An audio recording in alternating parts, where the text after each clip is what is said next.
dari Allah Subhanahu wa Ta'ala. Jadi keberadaan kita di tempat ini, walaupun pada dasarnya kita berada di bawah gedungan-gedungan yang kokoh ini, tetapi pada hakikatnya kita sekarang sedang berada di Raudhatun min Riyadil Jannah. Pada hakikatnya kita sekarang sedang berada di taman-taman surga yang ada di muka bumi.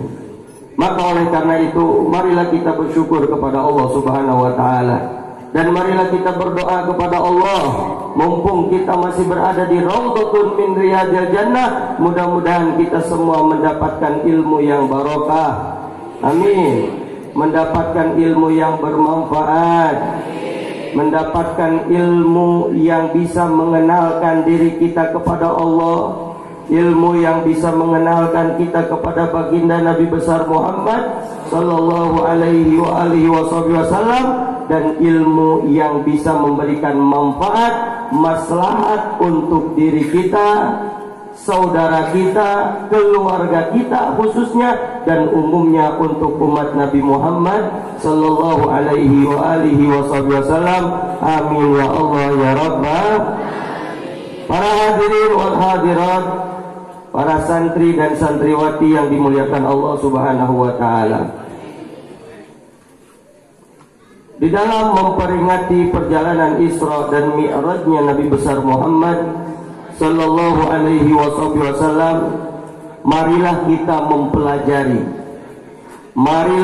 mempelajari kandungan-kandungan yang terdapat di dalam perjalanan Isra dan Mi'raj. Dan marilah kita sekaligus mengambil dan mengamalkan hikmah-hikmah yang terkandung di dalam perjalanan Isra dan Mi'rajnya Nabi besar Muhammad sallallahu alaihi wasallam. Harus kita ketahui, mobil khusus santri dan santriwati harus mengetahui, kenapa Rasulullah di Isra dan di Mi'rajkan. Ada yang tahu? Kenapa kok terjadinya Isra dan Mi'raj? Isra dan Mi'raj bukan rencana Nabi. Isra dan Mi'raj tidak direncanakan oleh Nabi Muhammad sallallahu alaihi wasallam. Sugan Nabi Muhammad ngarencanakeun tanggal 27 abdi bade angkat di Masjidil Haram ke Masjidil Aqsa. Di Masjidil Aqsa bade naraskeun ngangkat ka langit pertama, kedua, katilu, dugikeun katujuh, dugi ka Sidratul Muntaha. Semua itu tidak ada di dalam rencananya Nabi Muhammad sallallahu alaihi wasallam. Lantas kenapa kok terjadinya perjalanan Isra wal Mi'raj? Ini harus dicatat. Ya, apalagi untuk santri dan santriwati harus mengetahui kenapa asal usulnya dan terjadinya, dan untuk apa perjalanan Isra dan Mi'raj. Yang pertama yang harus kita pahami, perjalanan Isra dan Mi'raj mengandung atau memiliki 3 tahapan. Berapa tahapan? 3 tahapan. Yang pertama, perjalanan Isra wal Mi'raj berawal dari penderitaan,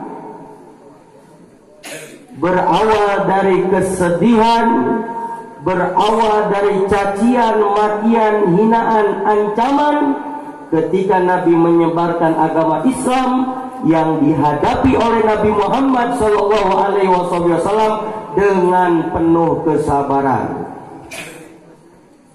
Masih ingat tak? Yang pertama apa tadi? Berawal dari penderitaan. Iya, ketika Nabi Muhammad sallallahu alaihi wasallam menyebarkan agama Islam yang dihadapi oleh Nabi dengan penuh kesabaran. Dengan penuh kesabaran, itu yang pertama. Yang kedua, nanti setiap poin-poinnya akan kita jelaskan, ya. Yang kedua, kesabaran yang dimiliki oleh Nabi Muhammad sallallahu alaihi wasallam membuahkan hasil berupa hadiah dari Allah Subhanahu wa Ta'ala, yaitu perjalanan Isra wal Mi'raj, dan mendapatkan hadiah kewajiban sholat yang 5 waktu. Itu yang keberapa? Yang kedua. Dan yang ketiga, Salat merupakan senjatanya Nabi Muhammad sallallahu alaihi wasallam dan senjatanya orang-orang yang beriman di dalam memperjuangkan agama Islam. Yang pertama tadi apa? Yang pertama, Isra dan Mi'raj berawal dari penderitaan, berawal dari kesedihan, dan berawal dari penderitaan dan kesusahan. Kenapa kok bisa seperti itu? Pada tahun ke-10 dari kenabian, pada tahun ke-10 dari kenabian, ketika itu Nabi Muhammad SAW masih berada di kota Mekah. Dari tahun pertama sampai tahun ke-10, Nabi Muhammad SAW menyebarkan agama Islam dengan penuh keleluasaan. Makanya dari tahun pertama sampai tahun ke-10 dari kenabian, banyak orang-orang Mekah yang masuk ke dalam agama Islam. Dan Nabi Muhammad sangat berani di dalam memperjuangkan agama Islam. Kenapa? Karena dari tahun pertama sampai tahun ke-10, Nabi Muhammad banyak yang mendukung. Di antaranya yang mendukung dakwahnya Nabi Muhammad sallallahu alaihi wasallam, yaitu pamannya yang bernama Abu Thalib. Kemudian lagi didukung dengan segi materinya, dari segi kekayaannya oleh istrinya yang bernama Sayyidatuna Khadijatul Kubra. Pada tahun ke-10, pada tahun ke-10 Nabi Muhammad sallallahu alaihi wasallam ditinggalkan oleh kedua orang yang mempunyai peranan besar di dalam memperjuangkan agama Islam. Siapa yang pertama? Pamannya yang bernama Abu Thalib dan istrinya yang bernama Sayyidatuna Khadijah. Ketika Nabi Muhammad SAW ditinggalkan oleh pamannya Abu Thalib dan istrinya Sayyidatuna Khadijah, maka Nabi mendapatkan kesedihan yang sangat luar biasa. Bukan hanya kesedihan yang didapati oleh Nabi Muhammad SAW, akan tetapi orang-orang Quraisy, orang-orang kafir Mekah, dan orang-orang yang menentang pelajaran atau ajaran Nabi Muhammad SAW, mereka mulai berani di dalam mengganggu dan menghina Nabi Muhammad SAW, yaitu Abu Jahal wa ikhwanuhu. Abu Jahal bersama saudara-saudaranya, bersama kaumnya orang Quraisy. Abu Jahal ini merasa, wah, Muhammad ini sekarang sudah tidak ada pendukungnya. Maksudnya ada pendukung, cuman tidak mempunyai kekuatan. Tetapi Abu Thalib ini, itu kekuatan yang sangat luar biasa yang dimiliki oleh Nabi Muhammad. Sehingga dari tahun pertama sampai tahun ke-10 tidak ada yang berani mengganggu Nabi karena keberadaan pamannya yang bernama Abu Thalib. Ketika pamannya meninggal pada tahun ke-10, ini Abu Jahal wa ikhwanuhu tadi, wah, ini Muhammad, Abu Thalib sudah nggak ada nih. Pastinya Muhammad tidak ada yang menjaga. Maka mulailah cacian, makian, hinaan dilontarkan kepada Nabi Muhammad dari Abu Jahal dan orang-orang kafir Quraisy. Cacian yang dialami oleh Nabi Muhammad sangat luar biasa. Kadang Nabi Muhammad lagi sujud dilamparin kotoran unta. Kebayang gak? Nabi Muhammad lagi sujud dilemparin kotoran unta. Kadang diludahin Nabi Muhammad. Itu orang kafir Quraisy, Orang kafir Quraisy berani itu sejak kapan? Sejak tidak adanya pamannya yang bernama Abu Thalib. Wah, diludahin Nabi Muhammad. Kemudian dilemparin kotoran unta. Kemudian dihina, kadang dicemoohkan di depan orang banyak. Dan yang paling besar lagi, Abu Jahal berencana ingin membunuh Nabi Muhammad sallallahu alaihi wasallam. Sudah ditinggalkan sama pamannya, sudah ditinggalkan sama istrinya, kemudian kaumnya, penduduk Mekah mencacinya, menghinanya, dan mengancamnya akan membunuh Nabi Muhammad Sallallahu Alaihi Wasallam. Penderitaan bukan itu. Penderitaan bukan. Penderitaan. Ya, mesti tinggalkan ku pamana, mesti tinggalkan ku istrina, ku kaumna dicemoohkan. Diganggu Nabi Muhammad dan diancam Nabi Muhammad akan dibunuh sama Abu Jahal. Ketika Nabi Muhammad mendengar Abu Jahal ingin membunuhnya, maka Nabi Muhammad Shallallahu Alaihi Wasallam berencana dan memutuskan pergi ke kota mana? Salah. Pergi ke kota Taif. Untuk apa Nabi Muhammad ke kota Taif? Untuk mencari perlindungan. Barangkali di kota Taif Nabi Muhammad Sallallahu Alaihi Wasallam ada yang memberikan perlindungan. Adalah susuganan. Kota Mekah sudah tidak aman untuk Nabi. Sudah tidak aman. Ini Abu Jahal bersemangat ingin membunuh Nabi. Wah, Nabi Muhammad mencari aman. Pergi ke kota Taif dengan siapa? Dengan siapa? Dengan anak angkatnya yang bernama siapa? Sayyidina Zaid bin Harisah. Nama siapa? Sayyidina Zaid bin Harisah. Nabi Muhammad memutuskan untuk pergi ke kota Taif bersama anak angkatnya yang bernama Sayyidina Zaid. Ayo Zaid, ini kota Mekah kondisinya sudah tidak aman. Ya, kita pergi ke Taif, barangkali di Taif banyak orang yang membantu dan memberikan perlindungan. Maka Rasulullah Shallallahu Alaihi Wasallam pergi ke kota Taif. Setelah sampai ke kota Taif, apa yang didapatkan oleh Nabi? Bukan perlindungan yang didapatkan oleh Nabi, bukan pertolongan yang didapatkan oleh Nabi Muhammad Sallallahu Alaihi Wasallam, akan tetapi yang didapati oleh Nabi Muhammad Sallallahu Alaihi Wasallam ketika Nabi Muhammad sampai Taif, apa yang didapatkan oleh Nabi Muhammad?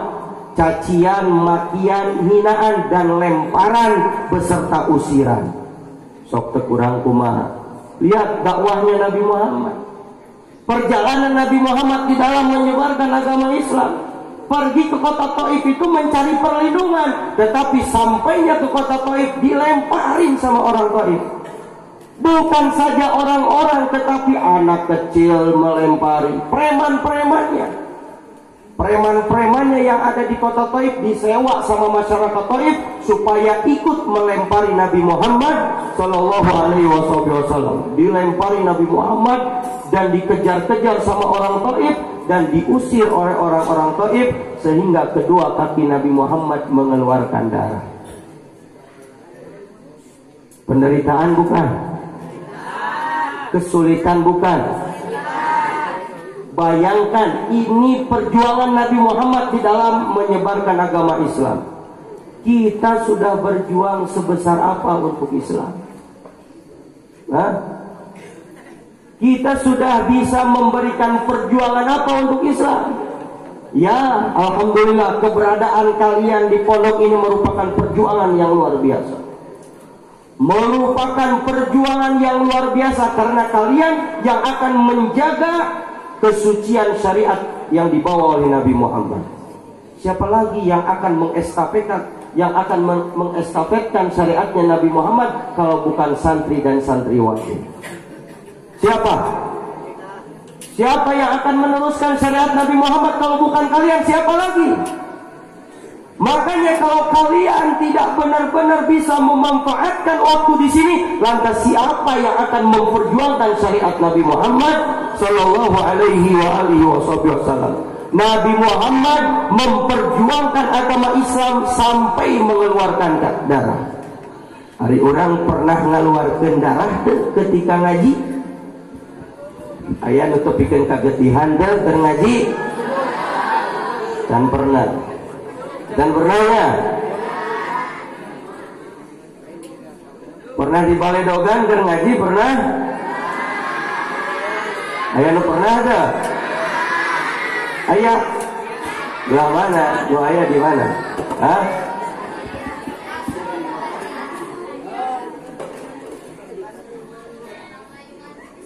Kalau kita perbandingkan perjuangan kita yang sudah amat luar biasa, perjuangan kalian luar biasa. Kalian jauh dari orang tua, subhanallah. Nya, lamun ningali babaturan kalian, nu aya di lembur, nya, iraha wae bisa ulin ka mana wae. Iraha wae bisa ka ditu ka dieu. Tetapi kalian berada di pondok ini penuh dengan peraturan. Itu merupakan perjuangan yang sangat luar biasa. Tetapi perjuangan kalian kalau dibanding dengan perjuangan Nabi Muhammad, tidak ada apa-apanya. Nabi Muhammad sampai mengeluarkan darah di dalam memperjuangkan agama Islam. Sampai Taif dilempari Nabi Muhammad. Nah, ya tisu atur namanya. Kita duka grogi, duka kuma, duka panas. Kesangan.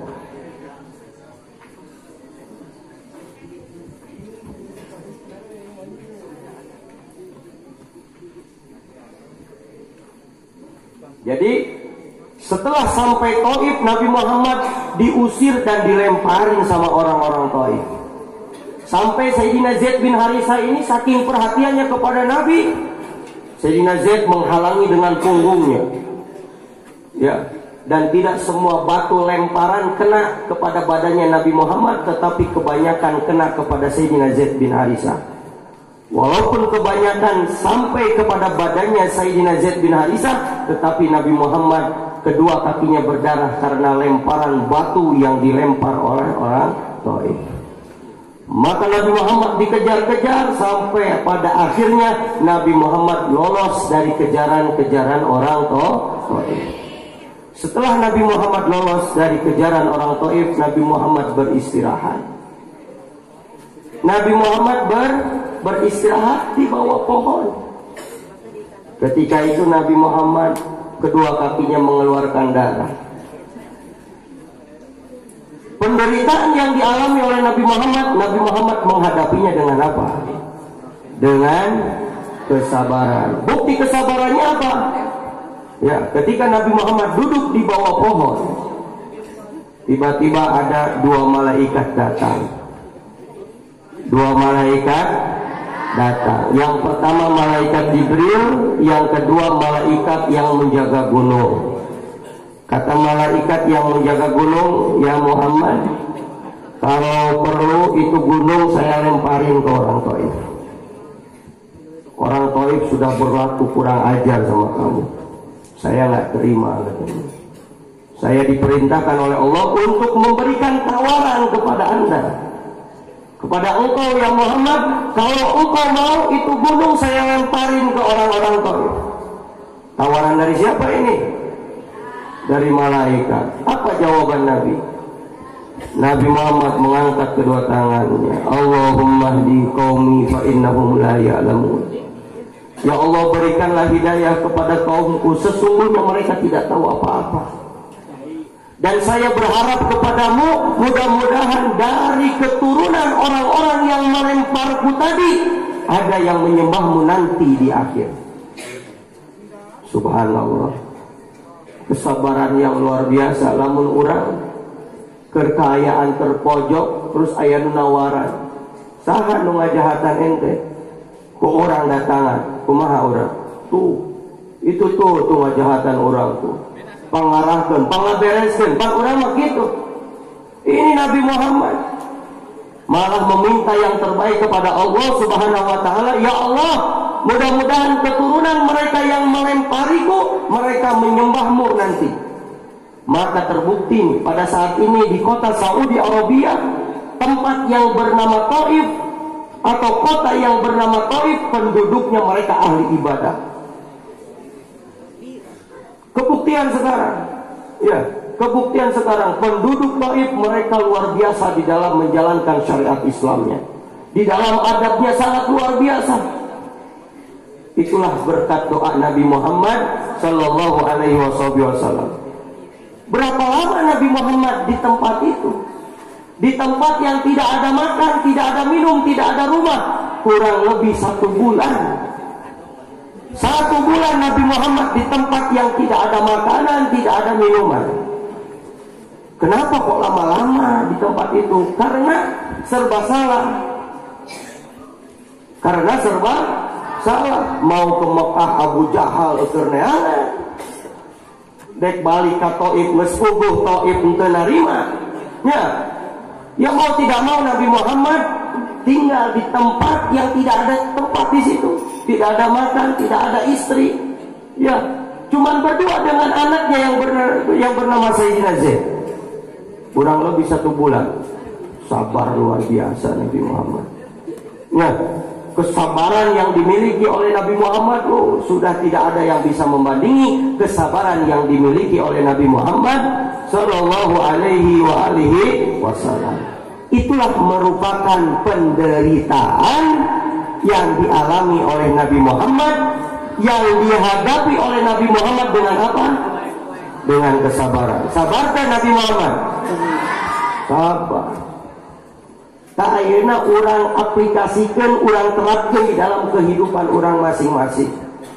Kita hidup di alam dunia kadang suka ada masalah ya, benar. Suka aya pusing, suka sumpah, rasa. Kadang sumpah, kadang jenuh, kadang galau, kadang nanti. Nah, kabut teh naon? Kabut teh nu bodas we, itu biasa. Hah? Kabut. Pokoknya sejenis sumpah merenya. Hah? Osok sarumpah, osok. Pikiran naon? Naon ada di pikiran? Hah? Masya Allah. Ya sumpeknya kalian telat uang jajan atau hafalan ke hafal-hafal, ya kemenang keluar. Benar tak? Eta mah atuh lain masalah. Cik bandingkeun jeung masalah nu dihadapi ku Nabi, aya bandingan